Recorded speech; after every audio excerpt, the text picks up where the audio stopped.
ایک سچویشن تھوڑی وہاں ٹینس رہی. کچھ لوگوں کا زندگی وہاں بحال ہو رہی ہے, کچھ انہیں معمول پہ آتی زندگی اپنی لگ رہی ہے. آپ کے انٹریکشن ہوا ہے لوگوں کے ساتھ پبلک میں؟ جی بہت زیادہ انٹریکشن ہوا ہے, اور لوگ جو ہے ابھی آج سب سے بڑی جو بات ہوئی ہے وہ یہ ہے کہ 15 اگست کے بعد جب سے طالبان نے ٹیک اوور کیا تو آج یہاں پہ بینکوں نے اپنا کاروبار شروع کیا ہے. لوگوں نے آج باقاعدہ بینکوں سے اپنے پیسے بھی نکالے ہیں. اس کے علاوہ جو کابل کی منی منی ٹرانسفر اور اس کے حوالے سے جو منی ایکسچینج کی مارکیٹ ہے وہ کھول دی گئی ہے. ٹھیک ہے, تو اس سے لوگوں یعنی آپ یہ کہہ رہے ہیں آہستہ آہستہ زندگی ادھر بحال ہو رہی ہے. میرے ساتھ جنرل ریٹائرڈ اعجاز اعوان صاحب بھی ہیں. جنرل صاحب پہلے مجھے یہ بتائیے گا کہ جو D G I S I lieutenant general Faiz Hameed صاحب گئے ہیں ایک ڈیلیگیشن کے ساتھ, یہ اس کی کیا سگنیفیکنس ہے, کیا جو ہے وہ وہاں پر اس وقت اس ملاقات کی جو ہے وہ اہمیت ہے تمام سیناریو کے اندر؟ عادل تھینک یو ویری مچ. پہلی بات یہ ہے کہ ہمیں یہ سب کو دنیا کو پتہ ہے اور خود ہمیں بھی سب کو علم ہے کہ پاکستان کا انفلوئنس ہے تقریباً تمام فیکشنز جو افغانستان میں اس وقت موجود ہیں سب کے ساتھ ہمارے چینلز, کمیونیکیشن چینلز اوپن ہیں, اور طالبان پر بھی ہمارا انفلوئنس ہے جو ہم بار بار کہتے بھی رہے ہیں کہ دوحہ ڈائلاگ پروسیس میں ہم نے ان کو فیسیلیٹیٹ کیا. اب اس وقت کچھ 3 پرابلم نظر آ رہے ہیں جن کا لائکلی ہے, میرے پاس انفارمیشن نہیں ہے, میں انوائرمنٹ کو انالائز کر کے یہ بات کر رہا ہوں کہ 3 چیزیں ہیں جو 3 چیلنجز ہیں جن کی وجہ سے جس کی فالوڈ پاکستان کے اوپر آ سکتی ہے. پہلا ہے فارمیشن آف گورنمنٹ, جیسے ہم بات کر رہے ہیں کہ اگر طالبان ایک طرف پوری دنیا کا اور ریجن کا ان پر دباؤ ہے, ہم بھی بارہا یہ کہتے رہے ہیں کہ آل انکلوسیو گورنمنٹ ہو. اب آل انکلوسیو میں دیکھنا یہ ہے, پہلی بات یہ کہ طالبان جو ہیں وہ صرف پختون نہیں ہیں, طالبان کے اندر ہزاراز بھی ہیں, ازبیکس بھی ہیں, تو اٹ از آل ایتھنیسٹیز اس میں تقریباً شامل ہے, پرسنٹیج کرتی ہے تھوڑی بہت, اکثریت پشتونوں کی ہے. تو اب آل انکلوسیو میں کیا ان ایلیمنٹس کو لیا جائے گا جو پچھلے 20 برس اقتدار میں رہے, انہوں نے امریکہ اور انڈیا کے ساتھ مل کر ملک میں کام کیا, انہی طالبان کے خلاف بڑے آپریشنز کیے اور اس میں طالبان کی شہادتیں بھی ہوئیں, تو کیا ان ایلیمنٹس کو ہم اگر شامل کریں تو آل انکلوسیو ہوگا, یا تمام ایتھنیسٹیز کو شامل کر لیں اور وہ جو نون ہیڈز ہیں جنہوں نے پچھلی حکومت میں شراکت داری کی ان کو نہ کریں تو بھی آل انکلوسیو رہے گا؟ تو ایک یہ ہے. اب اس کے اندر طالبان کے اندر اختلافات سامنے آ رہے ہیں 2 ایشوز پر. ایک یہ ہے کہ کن کن لوگوں کو شامل کیا جائے اور کن عہدوں پر ان کو رکھا جائے, کس لیول کی پارٹیسپیشن ہونی چاہیے. اب اس میں یہ بھی ہے کہ کیا امریکہ جو نکل تو گیا ہے ملیٹریلی, کیا وہ اپنا انفلوئنس اس میں سے نکالنے میں کامیاب ہو جائے گا؟ کیا ان کو آل انکلوسیو گورنمنٹ اگر بن جاتی ہے تو آئین میں جو ترامیم کرنا چاہتے ہیں اور نئی آئین سازی جو طالبان کرنا چاہتے ہیں, کیا اس میں یہ آل انکلوسیو گورنمنٹ شراکت کرے گی اور ان کے ہم خیال رہیں؟ یہ سب سے بڑی ہچ ہے اس وقت. دوسری ہے خواتین کے جو مظاہرے ہو رہے ہیں اور جو خواتین کو اقتدار میں شراکت کی بات چیت چل رہی ہے, جس کو ویسٹ بہت زیادہ اس کو ہوا دے رہا ہے اور اس کو چاہتا ہے کہ ان کو شامل کیا جائے. اب اس میں دیکھنا ہے کہ کیا وہ منسٹریل لیول پہ خواتین آئیں گی یا بیوروکریٹک لیول پہ, ٹیکنوکریٹس کے لیول پہ, ایجوکیشن, ہیلتھ اور باقی محکموں. تو یہ وہ ہچز ہیں جن کی وجہ سے حکومت ابھی تک وہ اناؤنس نہیں کر سکے. لیکن جنرل صاحب جو ابھی تک مشاورت کا اب تک جو ہم دیکھ رہے ہیں طالبان کا سٹانس, بہت ساری ایسے انہوں نے انیشیٹیوز لیے, بہت سارے ایسے سٹیپس لیے جس کی وجہ سے دنیا کو بھی, نیبرنگ کنٹریز کو بھی ایک سرپرائز ملا کہ طالبان جو ہے وہ بڑے چینج نظر آ رہے ہیں. کیونکہ اب ظاہر ہے جب گورنمنٹ فارم ہوگی, ایک فائنینشیل ریکوائرمنٹ ہوگی, آپ کی انٹرنیشنل کمیونٹی کے ساتھ انٹریکشن ہوگا, آپ کو ٹریڈ کرنی ہوگی, آپ کو بہت سارے چیلنجز کا سامنا ہوگا. تو طالبان کی اب تک کی جو پوزیشننگ ہے, ابھی جو پوسچرز ہیں ان کے, یہ کہ ہم یہ کر رہے ہیں, خواتین مارننگ شو دیکھ لیں, جس طرح حکومت میں شامل کرنے کی بات دیکھ لیں, بہت ساری چیزیں جو ابھی تک ہمارے سامنے آ رہی ہیں. تو کیا ابھی تک یہ ان کی پلاننگ ہو نہیں گئی ہوگی کہ اگر ہم بنا لیتے ہیں گورنمنٹ تو فیوچر میں جو ہے ہمیں, اگر ہم کرتے ہیں تو یہ نقصان ہوگا اور نہیں کرتے ہیں تو یہ فائدہ ہوگا؟ نہیں دیکھیں وہ بڑے اویئر ہیں, بڑے ویل انفارمڈ ہیں. جس طریقے سے انہوں نے امریکہ کے ساتھ اپنا ڈائلاگ ہینڈل کیا ہے اس میں تو کوئی شک نہیں کہ وہ اویئر ہیں. لیکن بدقسمتی یہ ہوتی ہے کہ اگر آپ اپنی ایک پوزیشن سے تھوڑا سا کمپرومائز کریں اور آگے جائیں تو دنیا اس 1 انچ کو 1 گز تک لے جانا چاہتی ہے. اب میں سمجھتا ہوں کہ انہوں نے فلیکسیبلٹی شو کی, انہوں نے عام معافی کا اعلان کیا, انہوں نے کسی سے انتقام نہیں لیا, انہوں نے عورتوں پر وہی پرانے شٹل کاکس نہیں پہنائے. یہاں تک تو وہ فلیکسیبلٹی دینے کو تیار ہیں, لیکن اب ان سے دنیا کتنا اپنی ڈیمانڈز آگے بڑھاتی جا رہی ہے اور ان کے اندرونی مشکلات کیا ہیں. مجھے لگتا ہے کہیں اس سے زیادہ شیئر ویسٹ اور وہ دنیا جنہوں نے ان کے ایسٹ فریز کیے ہوئے ہیں وہ اس سے کہیں زیادہ چاہتے ہیں. اب دیکھنا یہ ہے کہ وہ کس حد تک آگے جا سکتے ہیں, کیونکہ ایک ان کا جو فائٹنگ کارڈر ہے, ایک جنہوں نے 20 برس ریزسٹ کیا آکوپیشن فورسز کو, ان کی ایک کنوکشن اور موٹیویشن بھی ہے, اس کو بھی مد نظر رکھنا ہے, اور آل انکلوسیو کا جو ایک ڈپلومیٹک پریشر ہے اس کو بھی انہوں نے ہینڈل کرنا ہے. تو میں سمجھتا ہوں ایک تو اس پر وہ اپنا جو بھی ایکسپیرینس شیئرنگ یا مشاورت کے لیے گئے ہیں, ایک وجہ یہ ہو سکتی ہے. دوسری یہ ہے کہ جن لوگوں کو ابھی کہا جا رہا ہے کہ پاکستان ان کو اکاموڈیٹ کر لے اور وہ پاکستان میں آنا چاہتے ہیں, ان میں ایک سیریس ایشو ہے. وہ لوگ ابھی طالبان تو کسی کو ملک سے نہیں نکال رہے, انہوں نے تو عام معافی کا اعلان کر دیا ہے, لیکن وہ لوگ جو برطانیہ اور امریکہ کے لیے معاونت کرتے رہے ہیں, را کے لیے معاونت کرتے رہے ہیں, این ڈی ایس کے لیے معاونت کرتے رہے ہیں, میں اسٹریٹ کہتا ہوں کہ وہ سپائنگ کا کردار ادا کرتے رہے ہیں ان ممالک کے لیے, ان میں سے کافیوں کو تو وہ اٹھا کے لے گئے ہیں جو اوپر کا طبقہ تھا, لیکن بڑے ویل سیٹڈ, ویل بڈڈ اور ایکسپیرینس لوگ وہ پیچھے رہ گئے ہیں جن کو وہ چاہتے ہیں کہ کسی طریقے سے انفلٹریٹ کرا دیے جائے پاکستان کے اندر, پھر وہ جہاں مہاجرین ہے 30 لاکھ ان کے اندر ان کو شامل کرا دیا جائے, اور پھر پاکستان کے اندر مسچیف کریٹ کرنے کے لیے ایک پاسبلٹی ہے کہ ان کو استعمال کیا جائے گا. یہ کنسرن بھی یقیناً وہ شیئر کرنے ڈی جی آئی ایس آئی گئے ہوں گے. اور تیسری بات یہ ہو سکتی ہے کہ جو پنجشیر میں اختلافات سامنے آ رہے ہیں, آپ کو پتا ہے مسعود کے بھائی اور بھتیجا وہ ادھر بھی آئے ہوئے تھے, بیٹا ان کا وہاں بیٹھا رجسٹ کر رہا ہے, تو ان میں بھی کوئی وائے میڈیا تلاش کرنے کے لیے یا کوئی مشاورت کے لیے امکان ہے کہ یہ 3 ایجنڈا پوائنٹس ہوں گی جن کی وجہ سے ڈی جی آئی ایس موجود ہیں. لیکن یہ میرا پرسنل انوائرمنٹ کو انالائز کرتے ہوئے گیس ہے کہ یہ 3 اہم وجوہات ہو سکتی ہیں. بالکل ٹھیک ہے. ٹورڈز دی ویری اینڈ آپ کی کیا انڈرسٹینڈنگ ہے, جب ہم پاکستانی ڈیلیگیشن وہاں پر گیا ہے, وہاں پر آپ کیا دیکھ رہے ہیں, کیا باتیں ہو رہی ہیں, کیا ماحول ہے؟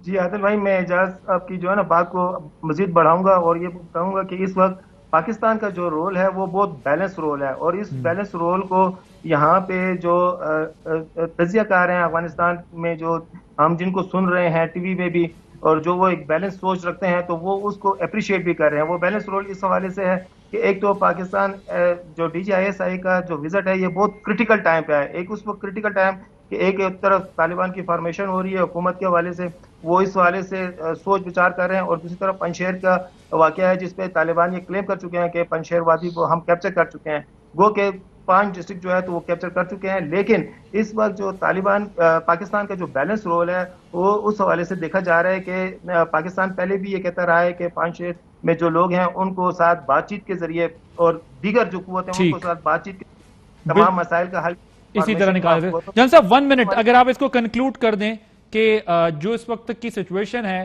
اس میں ہمارا سب سے بڑی چیز تو اس چیز کو پاکستان کو بہت دیکھنا, پاکستان دیکھ بھی رہا ہے ابھی تک کہ ہم نے کوئی بہت زیادہ دنیا سے زیادہ آگے جا کر اس وقت اپنا وہ نہیں کیا, رول پلے کیا. ہم نے جتنا ڈیو رول تھا اتنا ہی پلے کیا ہے, اور ابھی تک ہم ریکگنیشن والے معاملے میں وہیں کھڑے ہیں جہاں سے یہ معاملہ سارا ڈائلاگ کا شروع ہوا تھا. اگر آپ 1 منٹ کنکلوڈنگ ریمارکس میں ہمیں بتا سکیں کہ آنے والے دنوں میں جو ہم ابھی اینالائز کر رہے ہیں کیا ممکنات ہیں ایسی حکومت بن جانے کے جو آئیڈیل ہو ویسٹ کے لیے بھی یا ایکسیپٹیبل ہو ویسٹ کے لیے بھی, اف ناٹ آئیڈیل.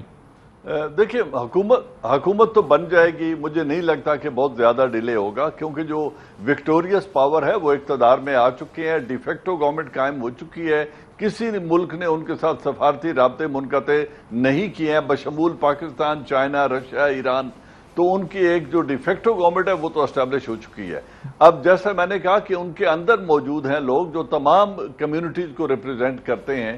اگر وہ اپنا زمین پہ پاؤں جما کر ان کو اقتدار دے دیتے ہیں اور اگر کارزائی کو باہر رکھتے ہیں یا عبداللہ کو باہر رکھتے ہیں اور مشاورتی رول تک ان کو بیچ میں رکھتے ہیں تو دنیا کو یہ ایکسیپٹیبل ہونا ہے اور ایکسیپٹیبل تو کرنا پڑے گا کیونکہ لوگ امن چاہتے ہیں. اور اگر کوئی پاپولر اپرائزنگ نہیں ہوتی طالبان کے اگینسٹ تو پھر جو بھی سیٹ اپ وہ لے آئیں وہ دنیا کو ایکسیپٹیبل ہوگا. Thank you very much general retired Awan صاحب. ضیاء الحق ہمارے بیورو چیف موجود ہیں کابل میں, وہاں سے بتا رہے تھے. بریک لیں گے, بریک کے بعد جب واپس آئیں گے تو ہمارے ساتھ علی زیدی صاحب ہوں گے, وفاقی وزیر اور حکومت کی کارکردگی پر بات ہوگی. جی ویلکم بیک. اب ہمارے ساتھ موجود ہیں وفاقی وزیر بحری امور علی حیدر زیدی صاحب. علی زیدی صاحب سے ذرا بات کریں گے. 3-4 ایشوز ہیں بڑے امپورٹنٹ. ایک تو یہ ہے کہ ظاہر پی ٹی آئی گورنمنٹ کے 3 سال پورے ہو گئے ہیں, کارکردگی رپورٹ بھی اپنی دی, لیکن کئی ایسی چیزیں ہیں جو اس وقت سوال جن پر اٹھ رہا ہے. کراچی پر بات کریں گے. کراچی سے تعلق ہے, کراچی کی سچویشن ہم سب کے سامنے ہے. پھر بارش ہوئی, کراچی ڈوبا ہوا تھا. کیا کیا وفاقی حکومت, کس حد تک جو ہے وہ ہیلپ کر سکتی ہے سارے معاملے میں, اور کچھ اور ایشوز کے اوپر امپورٹنٹ بات کریں گے. علی زیدی صاحب thank you very much for joining us. مجھے سب سے پہلے جو ہے دن بعد آیا آپ کے شو میں. جی کافی دن بعد آیا. آپ آتے نہیں ہیں. میں تو آ جاتا ہوں. نہیں بلایا کریں گے اب آپ کو ریگولر. مجھے یہ بتائیے گا کہ کراچی میں بارش ہوئی پھر ڈوب گیا. میں کراچی سے اس لیے سٹارٹ کر رہا ہوں کہ اس وقت کراچی اور پھر آپ کا تعلق ہے وہاں سے, کراچی ڈوب گیا. کراچی میں وفاق سے ایم این اے میں آپ کی گورنمنٹ ہے, صوبے میں پیپلز پارٹی کی گورنمنٹ ہے, ایم کیو ایم کہتی ہے ہم اس. کراچی والے کیا اسی طرح دیکھتے ڈوبتے رہیں گے؟ لوڈ شیڈنگ وہاں ہوئی, پانی وہاں کھڑا ہو جاتا ہے, آپ لوگ نکلے ساتھ, 3 پارٹیوں کے لوگ کھڑے ہوئے, پھر پانی وہیں کھڑا ہوا ہے, اب آپ ساتھ نہیں کھڑے ہوئے. اچھا تھوڑی یادداشت کے لیے میں آپ کو 2019 میں بارش اس سے زیادہ ہوئی تھی, پانی کھڑا ہوا تھا. سوال ہے وہی کراچی تھا, کیوں پانی سارا بہہ گیا تھا, کیوں ڈوبا نہیں تھا کراچی؟ پھر آپ کو یاد دلاتا ہوں 2020 میں نے ساری جگہ پورے پاکستان آپ نکال کے چلا بھی دیں, میں نے کیا کہا تھا, کراچی بریس یور سیلف, ڈوبنے جا رہے ہو. بارش سے پہلے, بارش شروع ہوئی تو اس سے پہلے ہفتہ پہلے میں نے کہا بریس یور سیلف, ڈوبنے جا رہے ہو. اس دفعہ اتنا نہیں ڈوبے گا میرے خیال میں, لیکن پھر بھی انفراسٹرکچر ڈیمیج ہوگا. میں نے صبح جب میں آ رہا تھا تو تباہی تھی. وہ ایک روڈ ہے وہ جو بلوچ فلائی اوور جسے کہتے ہیں, جو بائی پاس, وہ مجھے کچھ گھنٹہ لگ گیا آن اے ویکینڈ, بیکاز وہ ساری روڈ ہی بہ گئی ہے گوئنگ شارع فیصل کی طرف جو جاتی ہے. سر آپ کی جو کراچی کی مہم تھی 2019 میں, آپ کہتے ہیں کہ ہم نے اس سے تو نکال لیا, اس سے ہوا کیا میں بتاتا ہوں, لیکن اس کا فردر کیا ہوا؟ میں عادل ختم کر دیں. 2019 میں نے ریئلائز کیا کہ سارے جو اسٹارم ڈرینز ہیں نا وہ, اور یا گٹر لائن سے زیادہ اسٹارم ڈرینز جو بڑے بارشی نالے بنے ہوئے ہیں کراچی میں ہسٹوریکلی, وہ چوک ہو چکے ہیں. تو میں نے ایف ڈبلیو او کے ساتھ سینکڑوں دفعہ بات ہو چکی ہے, ان سے درخواست کر کے بغیر حکومت سے پیسے لیے, پرائیویٹ لوگوں سے پیسے اکٹھے کیے, کوئی 9 کروڑ 80 لاکھ روپے کچھ. ایف ڈبلیو کے نے اکاؤنٹ کھولا, اس میں ڈالنا شروع کیا. ہم نے کہا صرف یہ چوک پوائنٹ کھول دیں, چوک پوائنٹ کھول دیں تاکہ بارش کا پانی بہ جائے. تو اس وقت بھی ہم نے 10 کروڑ سے بھی کم میں ہم نے یہ سارا کام کر دیا تھا, اور پانی سارا بہ گیا. افسوس یہ ہے کہ اس پانی کے ساتھ بہت سارا کچرا بھی سمندر میں گیا, کیونکہ الٹیمیٹلی سمندر میں جانا ہے. اب یہ کچرا اٹھانے کا کام M N A M P A کا ہے یا لوکل گورنمنٹ کا ہے, جو کہ سندھ پروونشل گورنمنٹ کے اندر آتی ہے؟ اس کا جواب مجھے کوئی دے دے. 2020 میں نے یہ نہیں کیا. آپ کے ٹی وی کینکر جہاں بیٹھ کے کچرا منسٹر, مجھے کوئی فرق نہیں پڑتا تھا, مجھے جو مرضی گالی دے لیں کچھ بولیں, میرا شہر نہیں ڈوب رہا تھا. اگلے سال نہیں کیا. جب نہیں کیا کیونکہ ہم نے کہا ہم کر لیں گے, جب نہیں کیا تو پھر ڈوب گئے. اس سال کیونکہ federal government again federal government, صوبائی گورنمنٹ کا کوئی پیسہ نہیں ہے. فیڈرل گورنمنٹ نے جو بڑے نالے ہیں, محمود آباد نالا یا اورنگی ٹاؤن نالا, وہاں بہت صفائی کی ہے, وہاں سے انکروچمنٹ ہٹائی ہیں, اور جو نہیں ہٹی اس کی کوشش ہو رہی ہے. سائڈوں میں روڈز بن رہی ہیں, بہت ملینز آف ٹنز پتہ نہیں ٹریش نکالا ہے. سو میں یہ سمجھتا ہوں کہ اتنی زیادہ ڈیوسٹیشن نہیں ہوگی جتنی لاسٹ ایئر ہوئی. یہ میری دعا بھی, امید بھی, اور مجھے نظر بھی ایسے آ رہا ہے, لیکن تھوڑی بہت ضرور ہوگی. انفراسٹرکچر سارا 2 نمبر کا کام کیا ہوا ہے, وہ تو خراب ہوگا, روڈیں شوٹیں بہ جائیں گی, جیسے میں نے آپ کو اگزامپل دی. ٹھیک، لیکن انہوں نے تو کرنا ہی نہیں. دیکھیں نا آپ ہم سے پوچھ رہے ہیں, مطلب آپ بھی سوال مجھ سے. میں آپ سے اس لیے پوچھ رہا ہوں کہ دیکھیں سندھ گورنمنٹ کی رسپانسبلٹی تو اپنی جگہ ہے. آپ خود فیڈرل میں آپ کی پارٹی ایم این ایز وہاں سے, فیڈرل منسٹرز وہاں سے, کراچی سے تعلق آپ کو پتہ ہے. پہلے فیصل تھا وہ ایک میں رہ گیا, مگر وائس ہے نا سنی جاتی ہے. صدر پاکستان بھی کراچی سے ہیں, گورنر جو ہیں وہ ظاہر ہے کراچی. سوال میں آپ سے اس لیے اور پھر آپ لوگ اس کلین کراچی مہم کا حصہ رہے ہیں.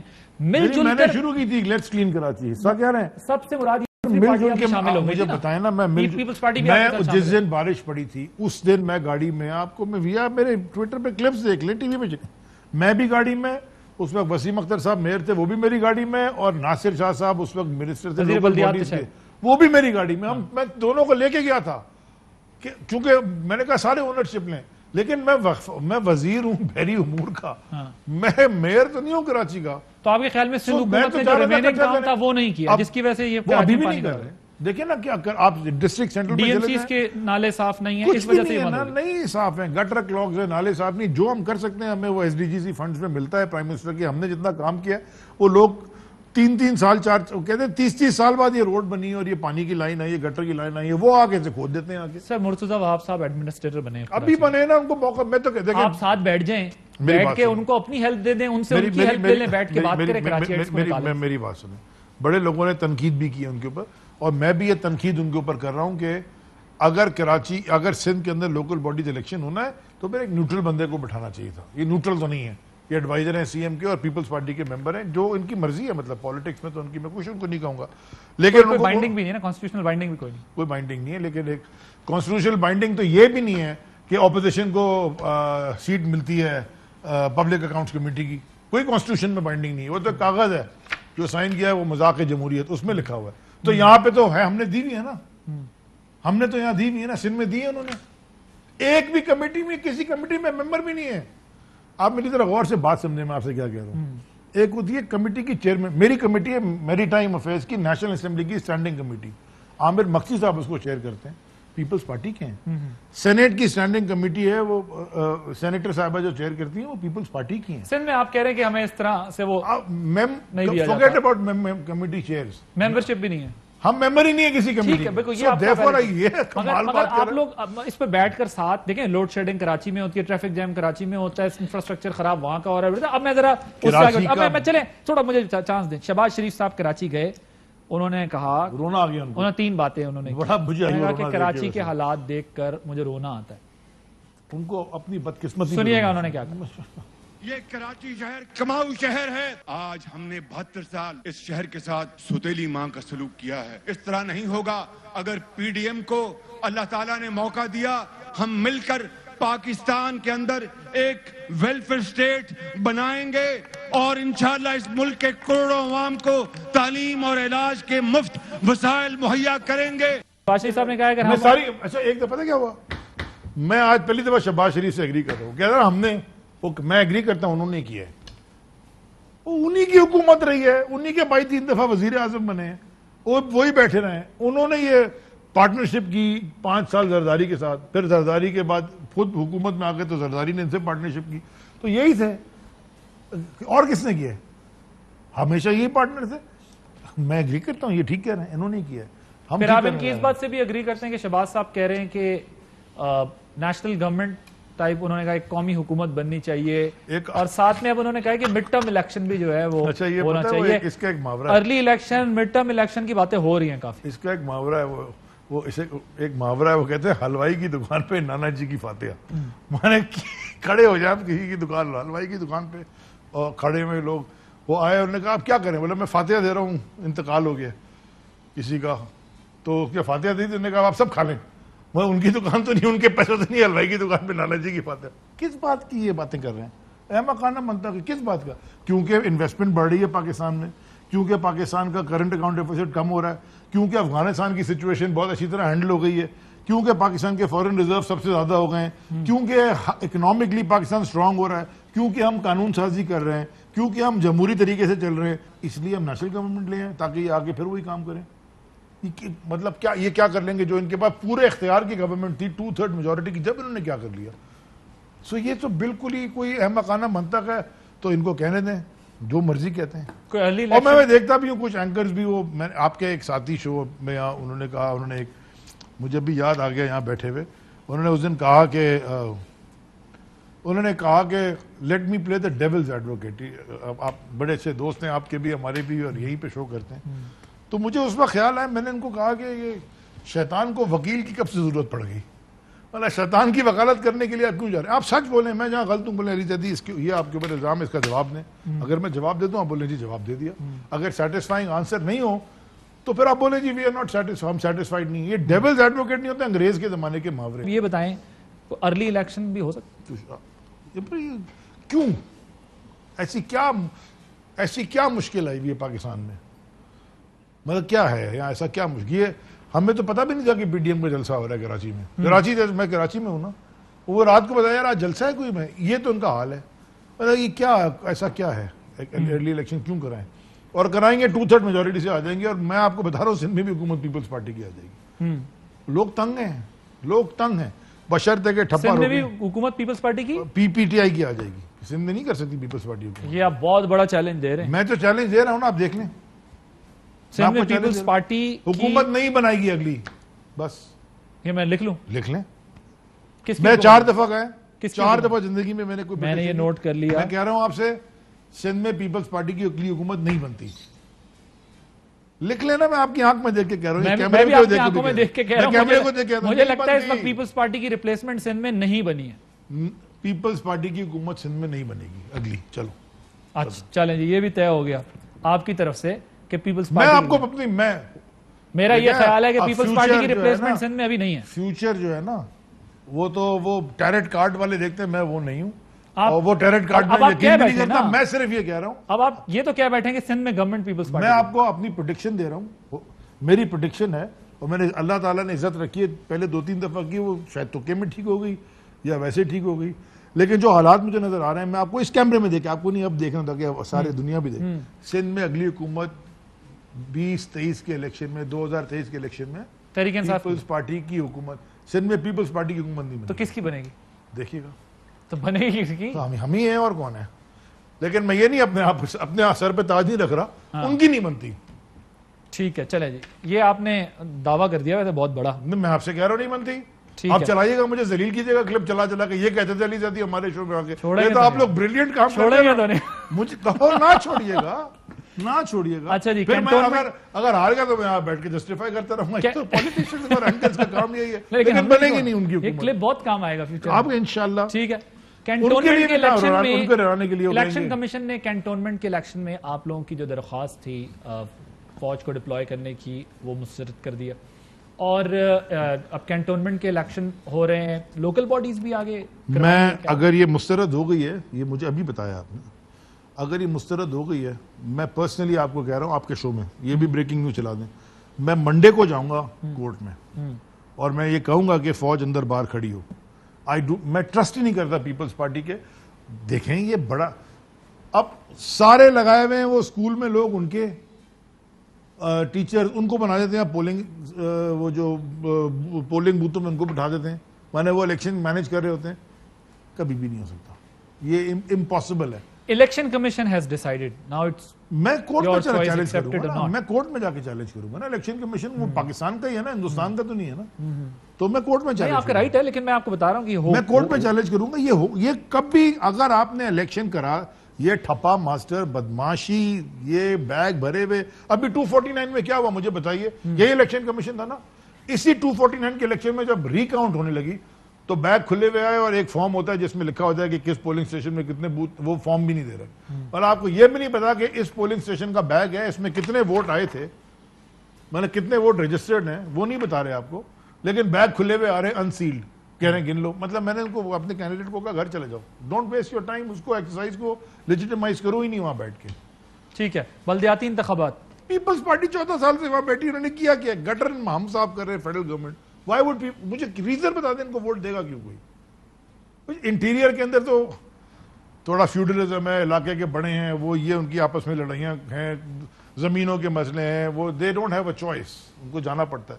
اوپر سے یہ ہماری یہ پیپلز پارٹی نہیں ہے تو پوری سندھ حکومت سے. You are now accepting my point کہ they don't have a choice. Sindh حکومت سے, They still have no replacement in Sindh. میں آج کی بات کر رہا ہوں کیونکہ پوری حکومت ہے نا, آپ پیپلز پارٹی سے نہیں, آپ پوری, لیکن آپ وہ کو بڑی بے دردی سے, بنیادی وجہ یہ کہ پی ایم ایل این اور پی ٹی آئی نے سندھ میں اس طریقے سے ورکنگ ہی نہیں کی کہ ریپلیسمنٹ کرنا. میں آپ سے اس بات پہ ایگری کرتا ہوں, نہ فوکس اور نہ ورکنگ. میں آپ کو ایگری کرتا ہوں نا کہ ہماری ویکنیسز رہی ہیں, میں یہ اس بات پہ کوئی ڈاؤٹ ہی نہیں ہے, لیکن دیکھیے آج آپ پیپلز پارٹی سے نہیں ہیں, وہ بڑی بے شرمی سے پوری کی پوری اسٹیٹ کے ریسورسز جو ان کے ہاتھ میں اویلیبل ہیں وہ استعمال کرتے ہیں. پولیس ان کے پاس ہے, ڈی سیز انہوں نے لگائے ہوئے ہیں, پانی وہ روک لیتے ہیں, اریگیشن منسٹر ان کا ہے, they will use all resources to damage you, اور یہ کرتے ہیں وہ, سب کو پتہ ہے. اوکے, اس لیے بڑا مشکل ہے ان کے خلاف بولنا. وہ الطاف حسین کے بعد اب زرداری ہے, جیسے وہ گیا نا یہ جائے, یہ بھی بڑا اسٹیٹمنٹ. آپ کی 3 سال گورنمنٹ کو ہو گئے ہیں, جو بات کی تھی کہ ہم نے کروڑوں نوکریاں دینی ہیں, وہ کہاں ہیں؟ دیکھیے عادل, یہ پرانی والی کہانی جو تھی نا کہ حکومت, میں آپ کو اپنے وزارت سے بتاتا ہوں, وہ جو ایک کے پی ٹی ہے 5000 آدمی بھرتی ہوئے تھے. 89 میں بی بی صاحبہ نے شہید نے بھرتی کیے, 2012 میں جاتے آتے بابر غوری نے بھرتی کی, چل رہا ہے کیس آپ کو ہوتا ہے 2012 کا, اس میں کچھ اچھے لوگ بھی ہو گئے, کوئی ایسے بھی ہو گئے, کوئی میرٹ نہیں. 5000 لوگوں کی جگہ نہیں ہے وہاں پہ, لیکن رکھے ہوئے ہیں, اور وہ ایسے لوگ بھی رکھے ہوئے ہیں جو کچھ میں نے کہا بہتر ہیں, اور کچھ کو آپ کسی جگہ نہیں رکھو گے. یہ اسے کہتے ہیں پولیٹیکل بھرتیاں, جو کہ اسٹیل مل میں ہوا, جو کہ پی آئی اے میں ہوا, جو کہ ہر اسٹیٹ اون انٹرپرائز اس ملک میں جو تھی ایس او وی, اس کے ساتھ انہوں نے تباہی کی.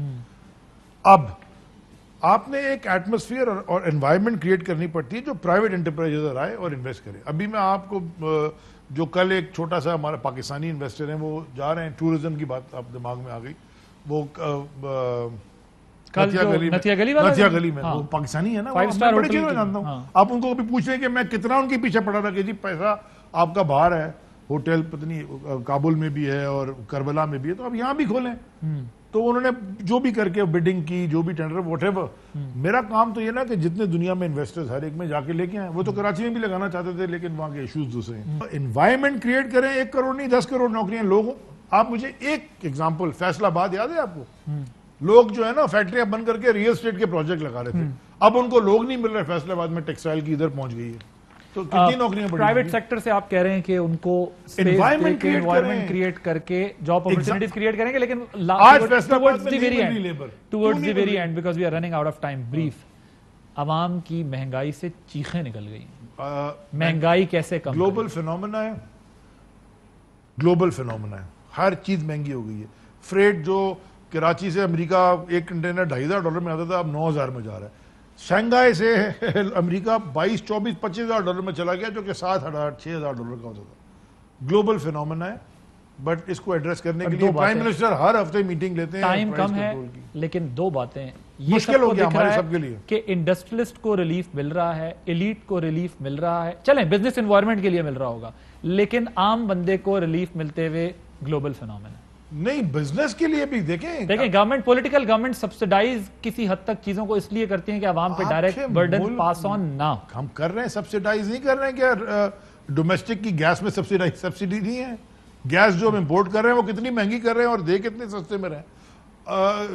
فوگیٹ زیرو ریٹڈ انڈسٹری جو ڈومیسٹک کنزیومر کو دے رہے ہیں وہ بھی سبسیڈائز. بٹ بجلی کا بل دیکھنا کدھر ہے. تو میرا کہنا ہے کہ اٹس اے کیچ 22 سچویشن. مہنگائی آپ کے لیے ایک بہت, اور اس کو انشاءاللہ ایڈریس ہم نے کرنا ہے. Thank you very much. Ali Zehri صاحب, منسٹر پورٹ اینڈ شپنگ, ہمارے ساتھ موجود تھے. ایک بریک لیں گے, بریک کے بعد جب واپس آئیں گے تو ہمارے ساتھ موجود ہوں گے میکسیسے ایوارڈ لینے والے پاکستان کے نامور فلنتھراپسٹ جنہوں نے ایشیا کا سب سے بڑا ایوارڈ لیا, ڈاکٹر امجد ثاقب صاحب. ان سے بات کریں گے کہ کیسے ایک عام بندے کی زندگی بہتر بنائی جا رہی ہے اور مزید بنائی جا سکتی ہے. After this break.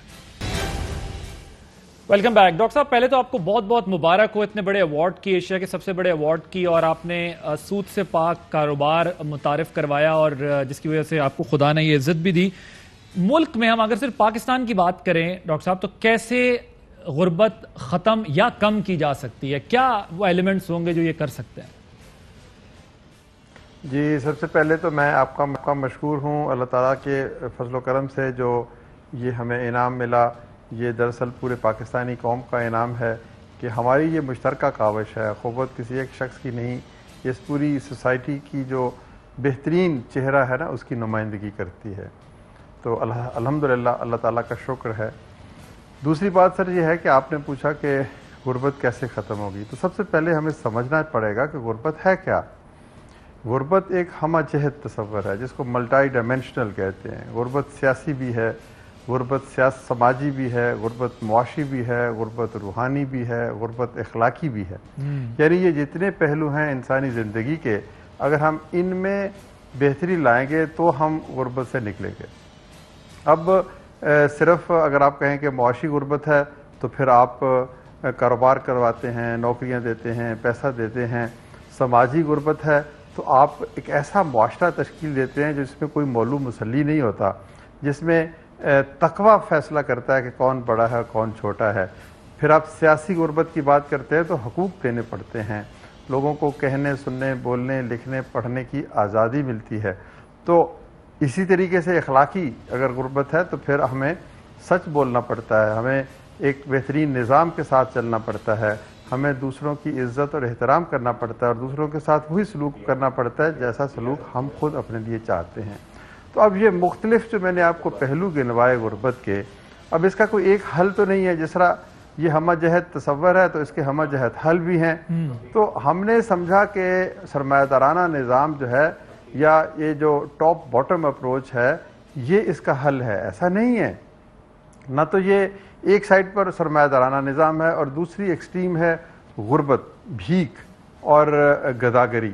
تو ان دونوں سے یہ جتنی ہمہ جہت میں نے چیزیں بتائی ہیں وہ ختم نہیں ہو سکتی۔ درمیان میں ایک اور نظام ہے جس کو مواخات مدینہ کا نظام ہم کہتے ہیں، جس کو مواخات، بھائی چارہ، عزت، احترام، ایثار، قربانی، تو یہ وہ نظام ہے۔ غربت نہ تو سرمایہ دارانہ نظام کے شکنجے سے کم ہوگی، اگر ایسا ہونا ہوتا تو آج 2 ارب لوگ $1 یا $2 میں زندہ نہ رہتے، اور نہ ہی یہ ختم ہوگی بھیک دینے سے، کیونکہ بھیک لینے والا شخص کبھی بھی غربت کی دلدل سے باہر نہیں نکل سکتا۔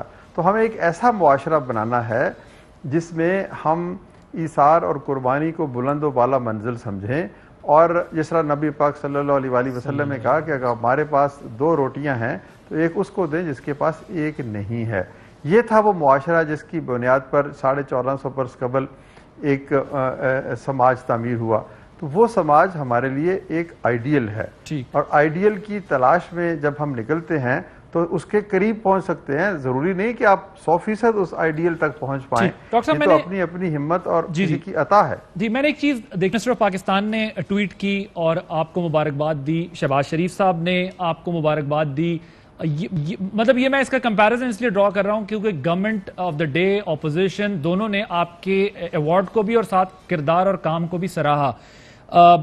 حکومتی سطح پر اگر سرپرستی ہو، میرے شوکت ترین صاحب تھے منسٹر فائنانس، میرے ساتھ انٹرویو میں 1 مہینہ پہلے، انہوں نے بھی آپ کا ذکر کیا کہ آپ کے پروجیکٹ کے ذریعے اور کچھ اور نام لیے کہ ان کے ذریعے ہم جو ہے وہ غربت کے خاتمے میں کردار ادا کریں گے، قرضہ دیں گے۔ آپ کو ایگزامپل کے طور پر کوٹ کر کے بتایا۔